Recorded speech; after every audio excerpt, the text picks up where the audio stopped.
2, 3. The crew is called refugees. And just bring it on. Why, yo?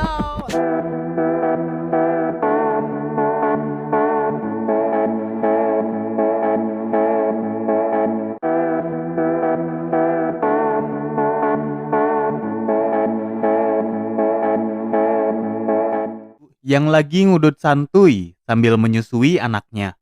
Di tengah susu menyusu, seketika rumahnya didatangi bandar penguasa kampung yang kita panggil saja sebagai Mr. M.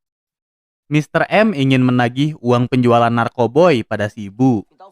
Si ibu nyatanya memakai sebagian besar narkoboy dan sisa penjualan dipakai untuk beli susu. Mendengar hal ini, Mr. M ngadat dan sebagai gantinya, ia mengambil sang bayi lalu mengancam si ibu agar tidak menemuinya lagi atau si bayi akan dibunuh. 10 tahun berlalu dan Mr. M kini menjadi sosok ayah bagi si bayi yang sudah beranjak SD. By the way, nama anak ini adalah Alessandro dan biasa dipanggil Ale. Sebagai ayah gangster, Mr. M mengajari Ale menggunakan pistol. Tak jauh dari tempat Mr. M, kita kembali lagi dengan si ibu yang kini sudah bertaubat.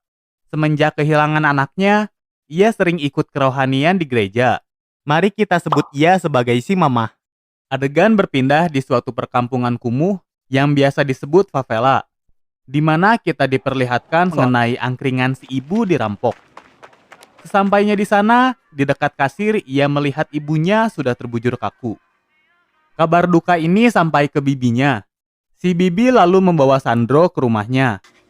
Sandro yang sekarang ikut tinggal bersama, ternyata tak disambut hangat oleh suami si bibi. Hidup mereka yang serba pas-pasan ditambah lagi mereka punya bayi, menganggap Sandro sebagai beban hidup. Gak siang gak malam, mereka saling cekcok, cuma gara-gara Sandro. Beberapa hari berlalu, Sandro kini harus kembali sekolah. Sebelum berangkat, tidak lupa si bibi memberikan uang jajan. Sandro yang udah mumet sama keadaan di rumah, memutuskan untuk ngabal dan merantau ke kota dengan uang seadanya. Sandro tiba di kota dan membeli makanan khas kota tersebut, yaitu wingko babat.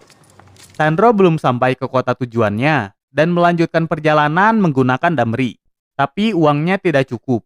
Dengan polos, Sandro mencoba membayar si kenek dengan wingko miliknya. Tentu si kenek menolak. Akhirnya Sandro dipaksa turun. Ketika turun, ia berpapasan dengan seorang bocil yang ternyata adalah Ale. Berbekal pistol di tangannya, Ale merampok bos tersebut. Si mamah yang kebetulan ada di situ tidak menyadari sama sekali bahwa itu adalah anaknya, sebab Ale sudah jebrog. Setelah insiden perampokan bis, ia melihat koran yang memberitakan tewasnya Mr. M akibat peperangan gangster. Tanpa berlama-lama, ia segera datang ke tempat Mr. M untuk menjemput Ale. Kata salah satu tetangga Mr. M, Ale selamat dan mungkin saja ia menjadi gelandangan. Sang ibu berusaha mencari Ale sampai ke tempat kumuh, tapi hasilnya nihil. Cerita kembali ke Sandro yang tengah gabut di pusat kota. Di sana ia bertemu dengan duo dibuat kabita ketika melihat si Talega sedang nge-aibon. Dengan receh terakhir, Sandro menukarnya dengan lem tersebut. Receh tadi nyatanya seharga 1 hisap saja. Aibon yang mengwartelkan. Meski begitu, Sandro dan 2 bocil tadi akhirnya berteman. Keduanya memanggil Sandro dengan nama Ale sebab mukanya mirip Ale. Jadi setelah ini akan ada 2 Ale. Demi bertahan hidup di kerasnya kehidupan jalanan, Ale KW mencari nafkah dengan cara nge-rap. Kalau tidak diberi, ia akan jatuh pingsan lalu mencopet targetnya. Duit hasil mencopet turis seringkali dipakai para bocil untuk pesta aibon. Di tengah keenjoyan menghirup aibon, tiba-tiba datang seorang cabe. Tamrin yang cari muka memberi si cabe hadiah, dan ia pun mendapat kecupan dari si cabe. Ia geuleuh. Dari kejauhan, mereka melihat Ale yang tengah meratapi bintang demi mencari ibunya. Si cabe ikut penasaran dan menghampiri Ale. Si cabe yang sok kenal seketika berkata bahwa ia menemukan ibunya loh, lalu meminta bayaran atas jasa bodongnya. Sayang, Ale tidak punya uang. Yang ia punya hanya aibon. Mendengar hal ini, Si Cabe langsung nyosor dan ia berkata bahwa ciumanmu peletak-peletok di bibirku. Ale lalu membebaskan manuk lakbet yang tersembunyi di celananya dan mereka pun saling servis. Beberapa tahun berlalu, emperan dekat gereja kini menjadi tempat tinggal bagi anak jalanan. Ale juga sudah beranjak dewasa dan menjadi penghuni tetap emperan. Ale pun kini perlahan menjadi pecandu narkoba. Ia meminta narkoboy pada Tamrin, tapi malah dibacotin karena narkoba yang barusan ia pakai saja masih kasbon. Tak lama dari ini, datang seorang gangster yang menagih uang kepada Tamrin. Gangster ini adalah Ale Ori. Tamrin tidak punya uang karena pelanggannya hanya Ale si tukang kasbon. Pada momen inilah, kedua Ale pertama kali bertemu. Ale Ori yang emosian lalu mengancam akan membunuh mereka apabila keesokan malam uangnya belum juga ada. Malam harinya, mereka didatangi oleh pekerja sosial yang sering membagikan makanan gratis. Mari kita panggil saja dia si Bibi.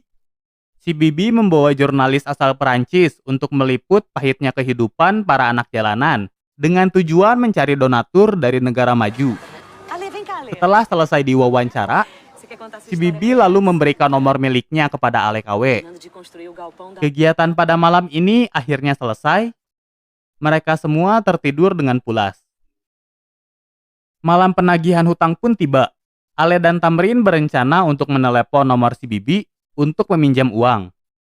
Mereka yang sedang diskusi dikejutkan oleh kehadiran beberapa orang misterius yang membawa senjata.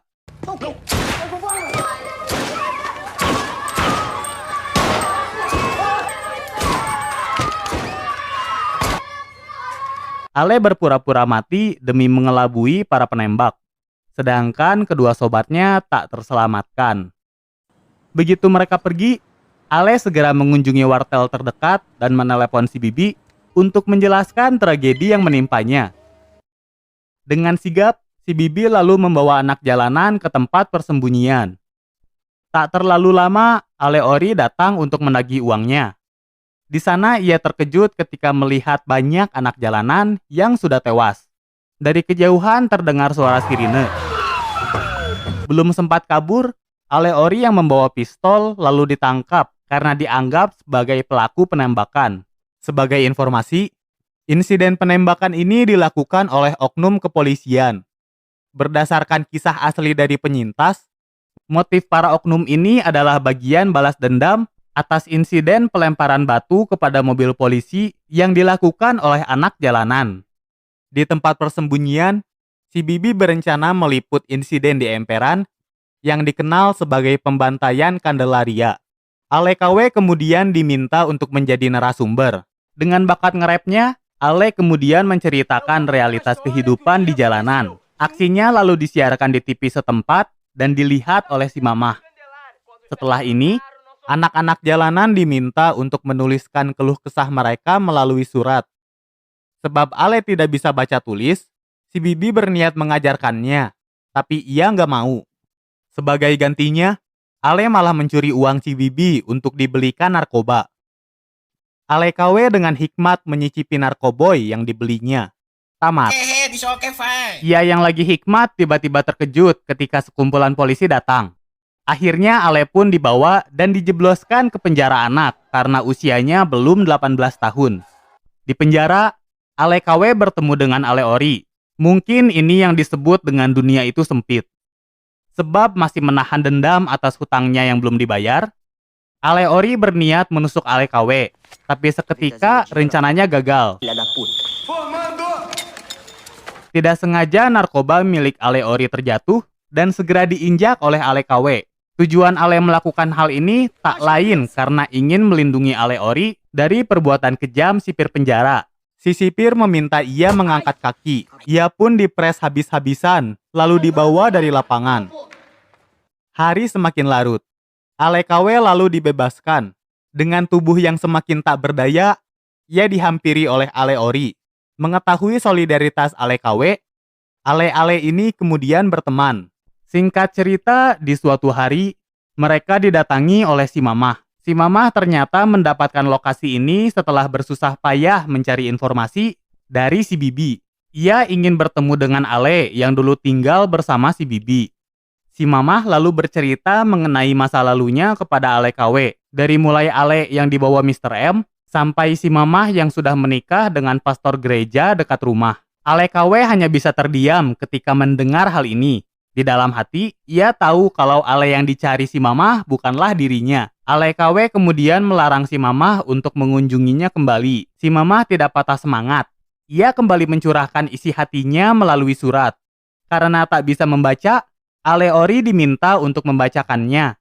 Di dalam suratnya, si Mamah mengungkapkan betapa besar cintanya kepada Ale KW. Ale Ori pun dibuat pilu setelah membacanya. Ia lalu nyeletuk tentang ibunya yang dulu kabur dan meninggalkan ia dengan ayahnya. Malam hari, Ale KW kejang-kejang. Para tahanan meminta sipir untuk memeriksanya, tapi itu adalah tipuan agar mereka bisa kabur. Dengan mudah, Ale-Ale berhasil kabur.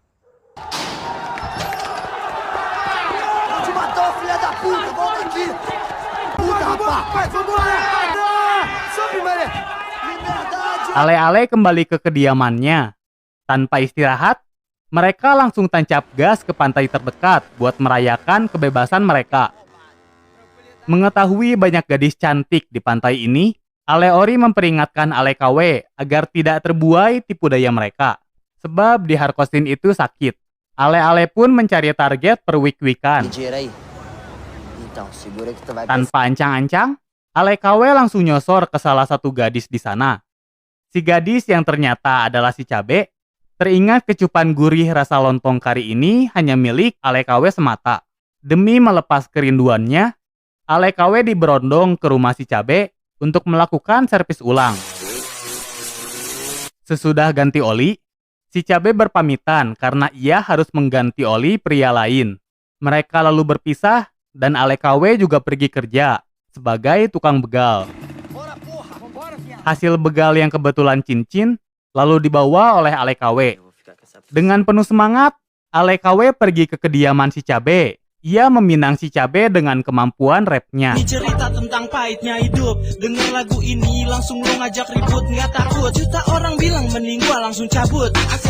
Namun sayang, si Cabe menolak Ale sebab pekerjaannya sebagai PSK takut menyakiti hati Ale. Ale KW pun dijemput oleh Ale Ori. Di jalan, ia curhat mengenai lamaran nikahnya yang ditolak. Ale Ori lalu mengejeknya sebab ia sudah mewanti-wanti agar Ale KW tidak mudah menaruh harapan pada orang lain. Bagi Ale Ori, dalam kehidupan ini yang bisa diandalkan hanyalah dirimu semata. Kultum singkat diakhiri dengan mereka yang sudah sampai di lampu merah. Pembegalan kali ini tidak berjalan lancar. Target tidak menggubris permintaan mereka dan Ale KW tak berani menembak target. Sebab kehidupan gangster ini tidaklah cocok dengannya, Ale Ori mengusir Ale KW. Ale KW lalu berencana untuk tinggal di kosan si Cabe, namun ditolak karena kosannya ini adalah tempat kerja si Cabe. Semenjak insiden pembantaian di emperan, ia tak mau lagi kembali tidur di jalan. Akhirnya ia memutuskan untuk pergi ke tempat si Bibi sambil menanyakan alamat si Mamah. Pada akhirnya, Ale KW mendatangi kediaman si Mamah. Sambil dibuatkan kopi, si Mamah mengucapkan syukur atas kembalinya Ale setelah sekian tahun. Di tengah kopi senja, suaminya si Mamah pulang dan kaget melihat Ale. Sang suami murka sebab istrinya tidak memberitahukan hal ini. Mengetahui adanya tindakan KDRT, Ale KW membela si Mamah. Sang suami pun pergi beserta uang miliknya dan tak pernah kembali.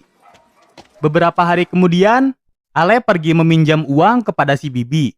Tujuannya tak lain adalah mengejar cita-citanya menjadi rapper agar bisa membahagiakan si Mamah maupun menikahi si Cabe. Si Bibi meminta Ale belajar baca tulis apabila ia ingin dipinjamkan uang olehnya. Sambil ngegas, Ale menolak si Bibi. Baginya kemampuan baca tulis hanya menjadi penghalang kemampuan nge-rapnya. Padahal alasan aslinya, Ale tak ingin belajar baca tulis karena ia tak mau mengabadikan momen pahit yang dirinya alami. Sebab tak mendapat uang dari si Bibi, Ale pergi ke rumah si Cabe untuk meminjam uang. Sesampainya di sana, ia malah melihat si Cabe yang lagi nyervis motor Ale Ori.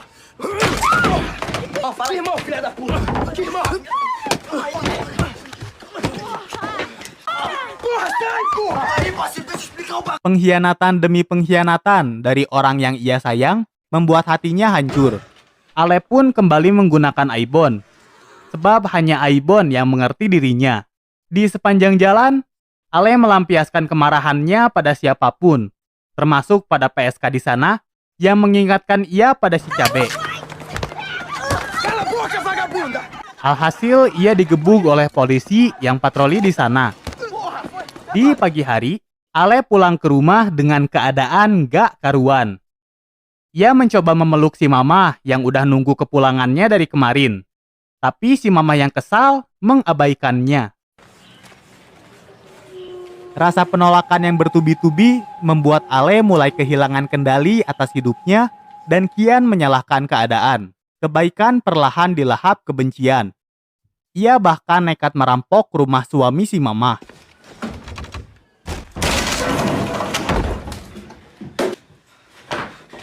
Eu sabia que tu vinha pegar o dinheiro. Tá ali. Ale mengambil semua uang yang si suami punya dan sebuah pistol. Lagi-lagi uang yang didapat ia pakai untuk narkoba. Di jalan, Ale tak sengaja melihat mobil polisi. Ia yang masih buron dengan ketakutan menghindar dari mereka dan masuk ke bis. Salah seorang penumpang melihat pistol di pinggang Ale dan melaporkannya pada polisi tadi.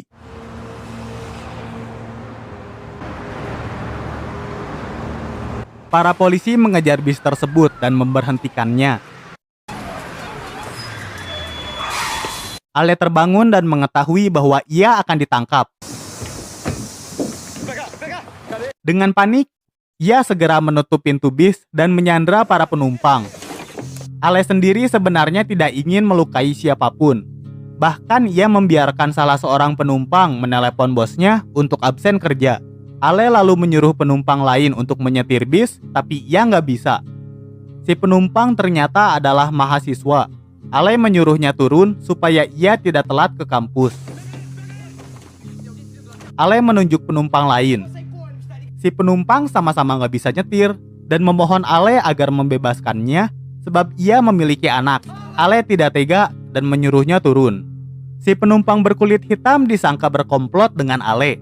Ale berteriak pada para penumpang agar melek dan melihat realita dari ketidakadilan yang sering menimpa golongan tertentu. Penumpang cewek merasa iba ketika Ale si penawan malah membela sandranya. Si penumpang bersekongkol untuk membantu Ale demi mencarikan jalan keluar terbaik. Pembajakan ini diliput oleh berita. Di luar sana, Ale sudah dikepung oleh pasukan elit bernama Boab yang dipimpin Machias dari film Elite Squad. Penumpang cewek memberikan Ale ide untuk meminta uang tebusan, beberapa senjata, dan seorang sopir untuk membantunya kabur. Ia yang gak bisa menulis meminta si penumpang untuk menuliskan Sandra akan dibunuh pada pukul 7. Agar tuntutannya dipenuhi, Ale menembak salah satu penumpang. Tembakan ini nyatanya hanya sebuah gertakan. Mengetahui Ale bukanlah orang yang sadis, salah seorang penumpang meminta Ale untuk mengizinkan mereka pergi, sebab si nenek harus segera dibawa ke rumah sakit. Mereka dibiarkan turun, tetapi si nenek malah menanyakan nama dari wanita yang ngaku sebagai anaknya. Si nenek dibolehkan turun, tapi si penumpang tetap tinggal. Batas waktu yang diberikan Ale semakin dekat. Ia kehabisan kesabaran dan menjadikan Sandra sebagai tameng.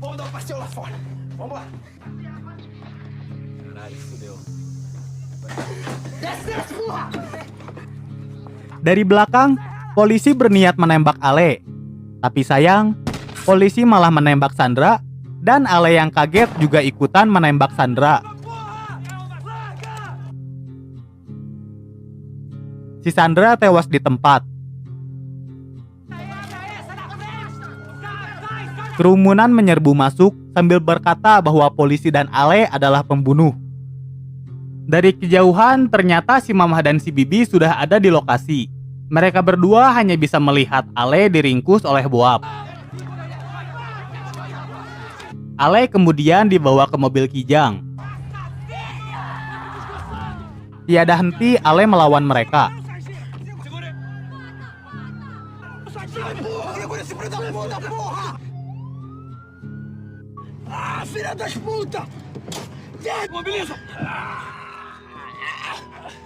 Sebelum sempat dibawa ke markas polisi, ia sudah tewas akibat kehabisan oksigen karena didekap anggota BOAB. Satu lagi korban terjatuh akibat ketidakpedulian sosial. Setelah insiden ini, adegan berpindah pada kerabat dekat Ale. Bukan hanya kesedihan yang mereka rasakan, rasa penyesalan datang kemudian setelah mengetahui penolakan dapat berujung malapetaka. Walau begitu, tetap saja masih ada orang yang tidak peduli, termasuk suami si Bibi. Tamat. Ending yang mengfrutangkan. Sebenarnya masih ada lanjutannya, di mana si Mamah dipertemukan oleh Ale Ori di kuburan Sandro. Ale bercerita mengenai kesamaan nama antara Ale KW yang bernama Sandro dan ia yang bernama Alessandro. Film ini terinspirasi dari insiden pembajakan bis rute 174 yang terjadi tahun 2000 silam di Brazil. Pada kisah aslinya, hanya ada satu Ale, yaitu Sandro Barbosa.